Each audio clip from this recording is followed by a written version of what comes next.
All right, folks. So we're ready now to talk about how you find an inverse function and why. All right, and so I would take you to a situation where my lovely wife, Helga, and I traveled to Scotland. And so there's a mathematical function that will change a Celsius temperature into a Fahrenheit. And so the first night that we were there in Scotland visiting the lovely Claire and Roy, who's also very lovely. And so we were there and we had turned on the telly and the Scottish weatherman came on, and that Scottish weatherman said, "Aye, the temperature tomorrow in Scotland will be 20 degrees. And so Helga looked at me and said, 20 degrees, what's that? I don't have any idea what that is. Is that cold? What is that? And I said, oh, don't worry, dear. I know the mathematical formula for converting the two.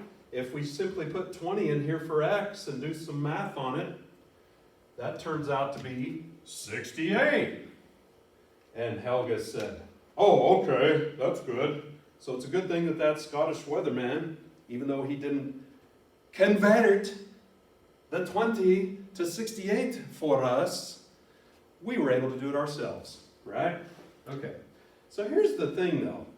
What happens when the lovely Claire and the lovely Roy come back to visit us? What's going to happen if the weather person here in America comes on and says,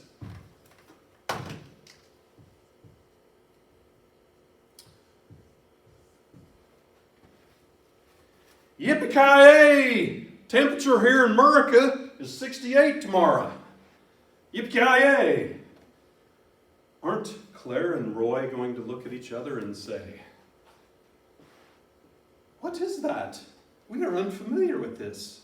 What shall we do? Are we going to need a wrap? Is that comfortable? What is that? Sorry, Claire and Roy, I'm doing my best. So what happens again when that American comes on there and gives them the weather forecast? Wouldn't it be nice when they come back to visit us that we would give them the formula that would change that 68 here in America to whatever temperature that would be in Scotland that they're comfortable with, that they understand. If the original formula is called F, this is called F inverse. This will be the mathematical formula that will provide for Roy and Claire the corresponding Celsius temperature. So let's talk about the steps now for finding that functional inverse. The first thing most people would recommend, and these are the notes that were given to you. So take it out of functional notation. Simply want to remind you that the function f of x is another name for the variable y. And that's simply what's meant by taking it out of functional notation. Change the f of x back to its traditional y. All right? Idea number 2. We're going to swap the x and the y. Here's the idea. In the original formula, Celsius is x, Fahrenheit is y, but in the new one we're about to build for our friends Claire and Roy, x needs to be Fahrenheit and y needs to be Celsius. So literally, we change y into x and we change x into y. Alrighty? Then we will solve this for y.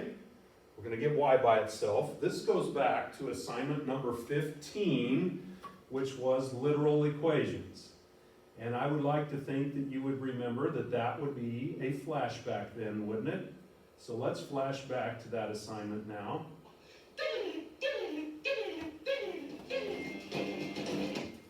Doodle-doo. Let's do that again. We're going to flash back to assignment number 15.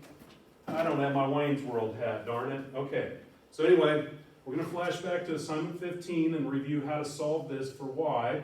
So what we did back then is we said clear fractions, and this is so assignment 15. So wouldn't we want to multiply both sides by 5 in order to clear that fraction there? And then we'll distribute the 5 through the equation. So this side becomes 5x.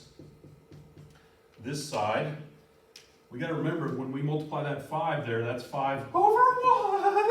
You all said it with me, didn't you? Wouldn't these 5's cancel? And that would leave 9y plus, and then when we distribute it to this, it's 160. Yay, all right? And then we'd see if we could add these two together, and you guys remember the voice for that. Combine like terms. Combine like terms. You can't add these, no.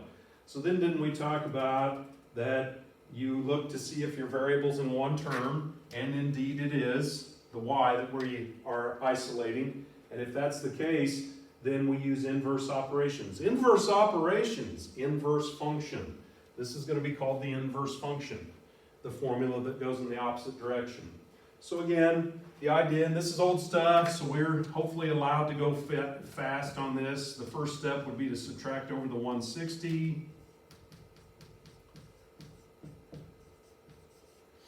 And then hopefully you go, I gotta get rid of that 9. I think I'll do that with division, right? And so you do that.